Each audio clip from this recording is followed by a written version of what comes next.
Jai Hind everyone. My name is Neha Singh and I welcome you all to the online career academy. अगर आप किसी central exam की तैयारी कर रहे हैं या फिर किसी स्टेट एग्जाम की तैयारी कर रहे हैं तो उसके लिए आप हमारे चैनल को सब्सक्राइब कर सकते हैं। यहाँ पर आपको पर्टिकुलर सब्जेक्ट वाइज आपको जो वीडियो लेक्चर्स हैं और प्लस जो स्टडी मटेरियल है वो प्रोवाइड करवाया जा रहा है। एंड अगर आपको किसी भी तरह की कोई जॉब रिलेटेड जो नोटिफिकेशन आती हैं वो चाहिए तो वो आप नोटिफिकेशन में भी चेक कर सकते हो। और जो डेली बेसिस की जो जॉब नोटिफिकेशन या करंट अफेयर्स आते हैं वो आप हमारे व्हाट्सएप ग्रुप से जुड़ के भी प्राप्त कर सकते हैं। हमारा टेलीग्राम ग्रुप है, उससे भी आप जो इम्पोर्टेंट इन्फॉर्मेशन है पीडीएफ वगैरह वो मिल सकती है। अदरवाइज जो भी हम पढ़ते हैं उसकी जो पीडीएफ है वो उसी वीडियो के डिस्क्रिप्शन में प्रोवाइड करवाई जाती है, तो you can download it from there.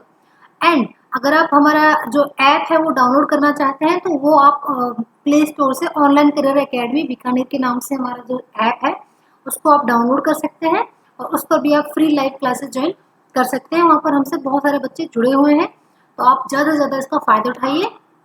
चलिए शुरू करते हैं। देखिए, हमारी जो हिस्ट्री की सीरीज चल रही थी इसमें हमने बहुत सारे इंटरेस्टिंग क्वेश्चंस को कवर किया था और उसके बाद में हमने ज्योग्राफी को उठाया था और हम ज्योग्राफी के क्वेश्चन जो इंटरेस्टिंग क्वेश्चन उनको कवर कर रहे थे। तो चलिए इसको कंटिन्यू करते हैं। क्वेश्चन नंबर फर्स्ट हमारा क्या कहता है, भारत की मुख्य भूमि का अक्षांश किसके बीच फैला हुआ है। तो देखिए, पहले तो आपको ये पता होना चाहिए कि अक्षांश क्या होते हैं और देशांतर क्या होते हैं। ज्योग्राफी में दो टर्म होती हैं, लैटिट्यूड और लॉन्गिट्यूड। देखिए मैं आपको बताती हूँ। ओके, अगर हम इंडिया का मैप देखते हैं तो थोड़ा आइडिया ले लीजिए, ड्राइंग पर मत जाइए। कुछ इस तरह का बनता है हमारा, ठीक है। तो देखिए, जब आप ग्लोब को देखते हैं, जो ग्लोब होता है पृथ्वी की जो संरचना है उस पर कुछ लाइनें ऐसे ऐसे खींची हुई है। ये सब इमेजिनरी लाइन है, इस तरह से पूरे वर्ल्ड पर खींची हुई है, ठीक है। और उसी तरह कुछ लाइनें इस तरह से खींची हुई है, ठीक है। इससे क्या है कि हम नेविगेशन और जो पर्टिकुलर जो जगह के बारे में पता करना तो उसमें आसानी हो जाती है। अभी आप समझिए, ठीक है। देखिए, इसने क्वेश्चन में क्या पूछा है, अक्षांश। अक्षांश क्या होता है, ये वाली लाइनें है ना, ये जो तिरछी टेढ़ी लाइनें, जो लेटी हुई लाइनें जिसको हम बोल सकते हैं, उन्हें कहा जाता है अक्षांश। और ये जो लाइन इस तरह से खड़ी लाइनें जो आती है ना काटती हुई, इनको बोलते हैं देशांतर। आप याद रखना इन टर्म को। तो इस क्वेश्चन में ये पूछा है कि इंडिया के यहाँ से लेके यहाँ तक का अक्षांश कितना है और यहाँ से लेके यहाँ तक का देशांतर जो वो कितना है। तो देखिए इसका आंसर है 8.4। तो ये जो है ना, ये है 8.4 डिग्री नॉर्थ और ये जो है ऊपर का जो पॉइंट है हमारे, ये है 37.6 डिग्री नॉर्थ। इसी तरह से अभी आपको जो देशांतर है वो भी पता होना चाहिए। तो जो देशांतर है जो यहाँ से काट रहा है ये है 68.7 डिग्री ईस्ट, ओके। और यहाँ जो है ये जहाँ से देशांतर रेखा निकलती है ईस्ट में, वो है 97.25 डिग्री ईस्ट, ओके। तो क्लियर हुआ आपको, भारत की जो लोकेशन है वो एग्जैक्टली ये जो डिग्रीज है इनके बीच में पड़ता है इंडिया। चलिए क्वेश्चन नंबर सेकंड क्या कहता है, भारत के दक्षिण में सबसे दूरस्थ स्थल कौन सा है ना। This is very interesting question. अब आप लोग कहोगे कि मैम इंडिया का साउथ जो पॉइंट है वो कौन सा है, वो तो ये हो गया और ये कितना है 8.4। बट नहीं, यहाँ से आप गलत समझ रहे हैं। ये नहीं है इंडिया का जो सबसे सदर्न मोस्ट पॉइंट है, ये नहीं है, वो है इंदिरा पॉइंट है। इंदिरा पॉइंट कहाँ पर है, यहाँ पर कहीं पर है, ओके। तो देखिए यहाँ पर जो इंडिया के जो लोकेशन है यहाँ पर पड़ते हैं अंडमान निकोबार। तो इनका जो ये जो पॉइंट है ना ये पड़ता है करीब 6 डिग्री के आसपास। एग्जैक्ट आप देख लेना कितना है, बट ये 6 डिग्री के आसपास पड़ता है। तो ये जो है ना ये है इंडिया का सदर्न मोस्ट पॉइंट, क्योंकि ये भी इंडिया की टेरिटरी का ही हिस्सा माना जाता है ना, ओके। चलिए क्वेश्चन नंबर 3 क्या कहता है हमारा, भारत के स्थलाकृति मानचित्र का कौन सा संगठन बनाता है। तो इसमें बस ये पूछा है भारत का जो मानचित्र है वो कौन सा जो ग्रुप है वो बनाता है। तो वो कौन सा बनाता है, भारतीय सर्वेक्षण, भारतीय सर्वेक्षण। क्वेश्चन नंबर 4 क्या कहता है, भारत का क्षेत्रफल लगभग पाकिस्तान से कितना बड़ा है। तो कितना बड़ा है, इट्स ऑलमोस्ट 4 टाइम्स, 4 गुना है पाकिस्तान से हमारा इंडिया।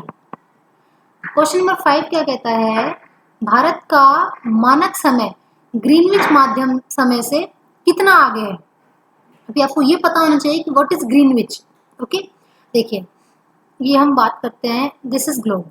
ओके, तो यहाँ पर अभी मैंने आपको फर्स्ट क्वेश्चन में बताया था कि कुछ अक्षांश और देशांतरीय जो रेखाएं हैं वो खींची गई हैं वर्ल्ड उस पर, ग्लोब पर। तो ये है ना, ये दिस इज 0 डिग्री, इसको कहा जाता है 0 डिग्री। तो जब समय निर्धारित करने की बात आई, सारी दुनिया के जो लीडर्स हैं, इंपॉर्टेंट लीडर्स, वो बैठे तो उन्होंने डिसाइड किया कि यहाँ पर हम ये जो लाइन है इसको एक स्टैंडर्ड लाइन मान लेते हैं, इसको ये 0 डिग्री मान लिया गया। इससे जैसे जैसे आप इधर बढ़ेंगे तो आपका टाइम बढ़ता जाएगा, और जैसे जैसे आप यहाँ चलेंगे तो आपका टाइम घटता जाएगा। मेरे कहने का मतलब ये है, देखिए ये है ईस्ट और ये है वेस्ट। तो जैसे ही आप 0 डिग्री से ईस्ट में चलेंगे तो वो बढ़ेगा टाइम, और जैसे ही आप वेस्ट में चलेंगे तो वो टाइम घटेगा। तो अगर आपको ये पता है कि इंडिया इस इसमें ग्लोब में कहाँ पर एग्जिस्ट करता है, तो आपको अपने आप आइडिया लग जाएगा।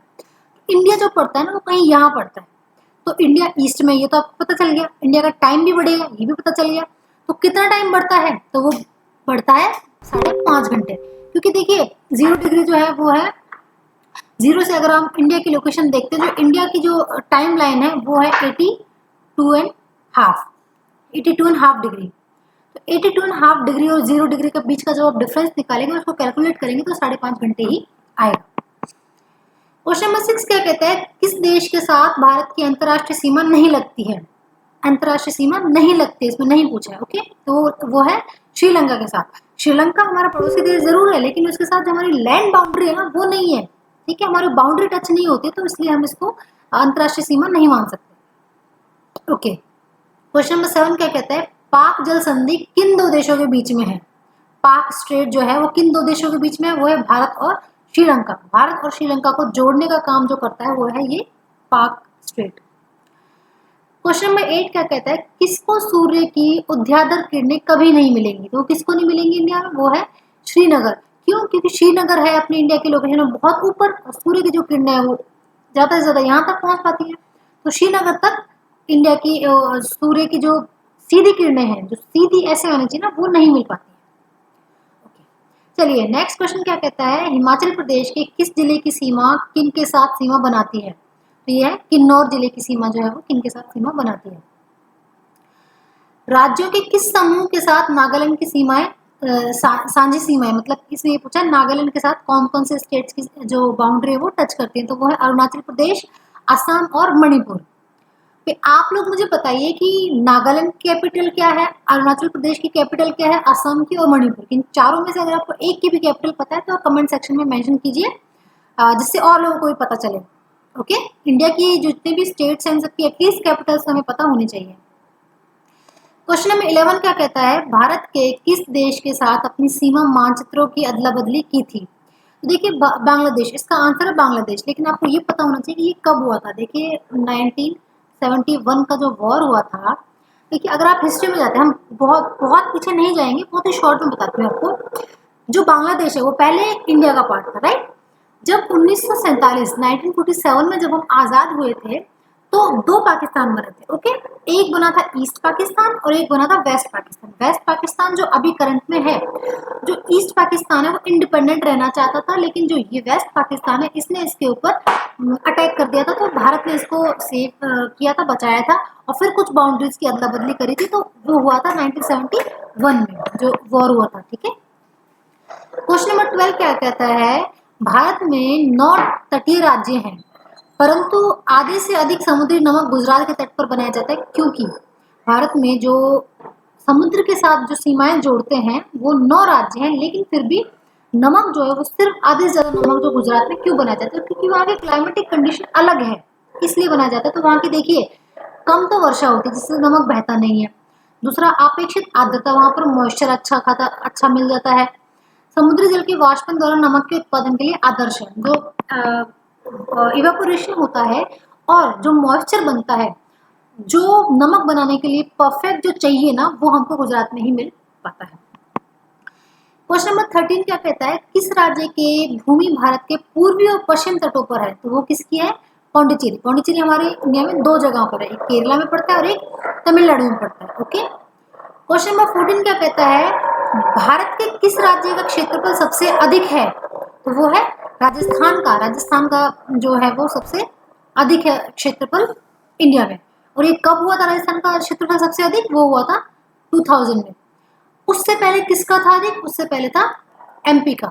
तो मैम अब क्या हो गया, अब एमपी का क्यों नहीं है? क्योंकि 2000 में एमपी को काटकर क्या बना दिया गया था? छत्तीसगढ़। मतलब एमपी के दो टुकड़े कर दिए गए थे, एक बना दिया गया था छत्तीसगढ़ और एक एमपी।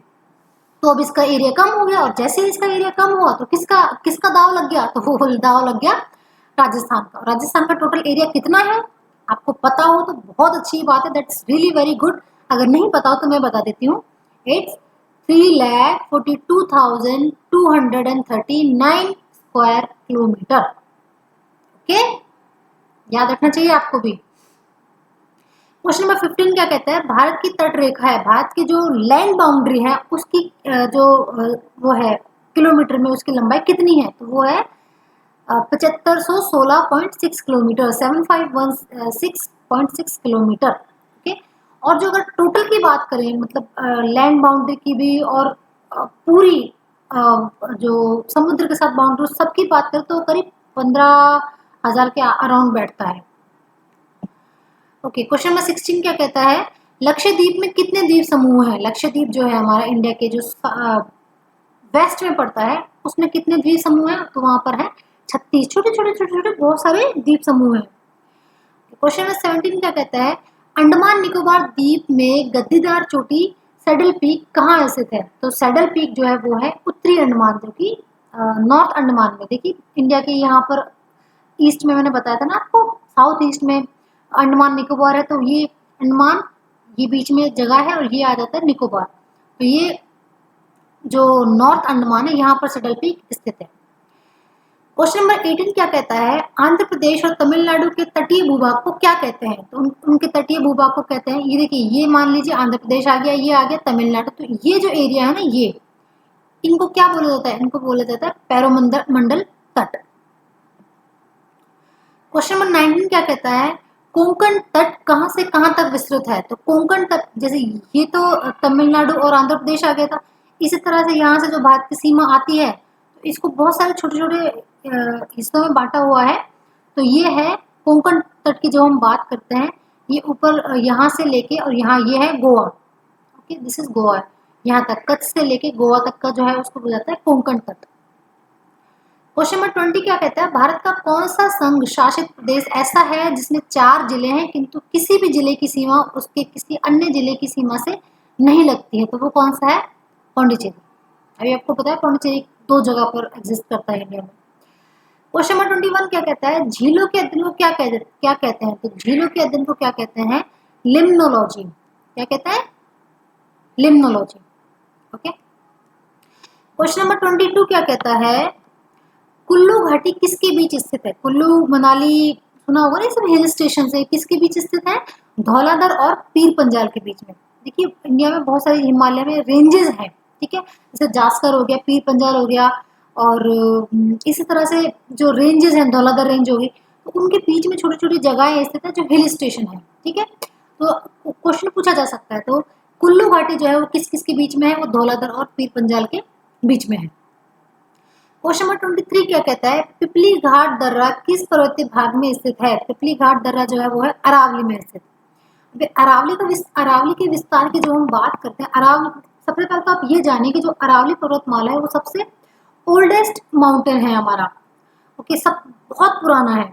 और अरावली के विस्तार की जब हम बात करते हैं तो ये शुरू होती है गुजरात के पालनपुर से लेके, कहाँ से? गुजरात के पालनपुर से लेके, और ये कहाँ, ये इस तरह से जाते हैं, इसकी जो डायरेक्शन है वो है नॉर्थ वेस्ट से लेके, सॉरी साउथ वेस्ट से लेके और नॉर्थ ईस्ट की तरफ। क्वेश्चन नंबर 24 क्या कहता है? किस हिमालय चोटी को सागर माथा भी कहते हैं? तो कौन सी हिमालय चोटी है जिसको सागर माथा कहा जाता है? तो वो कहा जाता है किसको? माउंट एवरेस्ट को। माउंट एवरेस्ट का ही दूसरा नाम है जो है सागर माथा। क्वेश्चन नंबर 25 क्या कहता है? गॉडविन आस्टिन क्या है? गॉडविन आस्टिन वो भी एक पीक है। अपने इंडिया की जो हाईएस्ट पीक है वो है गॉडविन आस्टिन, और वर्ल्ड की second highest peak is Godwin Austen. Question number 26 क्या कहता है? वृत्तर हिमालय का दूसरा नाम क्या है? तो उसका दूसरा नाम है हिमाद्री। हिमालय के बारे में जब हम पढ़ेंगे तो आपको पूरा अच्छे से डिटेल में बता दूंगी मैं, कौन कौन से इसके पार्ट्स हैं, कितने भागों में इसको विभाजित किया गया है, किसका क्या क्या नाम है और किसका क्या क्या उपनाम है। क्वेश्चन नंबर 27 क्या कहता है, नाग टिब्बा और महाभारत पर्वतमालाएं किस में शामिल है। सभी पहले ऊपर क्वेश्चन आया था कुल्लू मनाली किस में स्थित है, इस तरह से होगा नाग टिब्बा और महाभारत पर्वतमालाएं किस में शामिल है, तो यह है निम्न हिमालय में। क्वेश्चन नंबर 28 क्या कहता है, सह्याद्री पर्वत श्रृंखला का अन्य नाम क्या है, तो वो है पश्चिमी घाट। सह्याद्री पर्वतमाला का जो अन्य नाम है वो है सह्याद्री घाट। क्वेश्चन नंबर 29 क्या कहता है, भारत का सबसे ऊंचा पठार कौन सा है, तो वो है लद्दाख का थमर। लद्दाख का जो पठार है वो सबसे ऊंचा पठार है। क्वेश्चन नंबर 30 क्या कहता है, प्रायद्वीपीय भारत में उच्चतम पर्वत चोटी कौन सी है। प्रायद्वीपीय भारत का मतलब क्या है, मैंने आपको बताया था कि इंडिया को जैसे दो भागों में बांट दिया गया है। ये ऊपर का जो एरिया है इसको हम हिमालयन से रिलेटेड एरिया मान सकते हैं, और ये जो नीचे का एरिया जो विंध्याचल रेंज से लेके ये नीचे तक कन्याकुमारी तक का जो ये जो पूरा एरिया है इसको बोला जाता है पेनिसुलर इंडिया। इसकी जो हाईएस्ट पीक है उसका नाम है अनाईमुडी। ये कहीं करीब यहाँ पड़ती है, ये इसका नाम है अनाईमुडी। तो this is the highest peak of south India. Okay, चलिए यहाँ पर हमारे इंपॉर्टेंट क्वेश्चंस कवर होते हैं, फिनिश होते हैं। देखिए आपको जो जॉब नोटिफिकेशंस है वो हमारे व्हाट्सएप ग्रुप में मिल जाती हैं, जो डेली करंट अफेयर्स है वो भी हमारे व्हाट्सएप ग्रुप में प्रोवाइड करवाए जाते हैं। उधर ऑन द अदर हैंड अगर आपको जो पीडीएफ है वो डाउनलोड करनी है तो वो भी आप जो पीडीएफ जो डाउनलोड करनी है तो वो वीडियो के डिस्क्रिप्शन में जाके डाउनलोड कर सकते हैं। अदरवाइज आप हमारे टेलीग्राम ग्रुप से ऐड हो सकते हैं और वहाँ पर भी आपको पीडीएफ प्रोवाइड करवाई जाएगी। तो हमारे चैनल से जुड़े रहिए और अपने दोस्तों को भी जोड़िए, और आपके सपोर्ट के लिए बहुत बहुत धन्यवाद। इसी तरह से हमें सपोर्ट करते रहिए और पढ़ाई करते रहिए, बहुत अच्छे से पढ़िए। मिलते हैं बहुत जल्दी ही with the new series of important question. तब तक के लिए खुश रहिए। जय हिंद।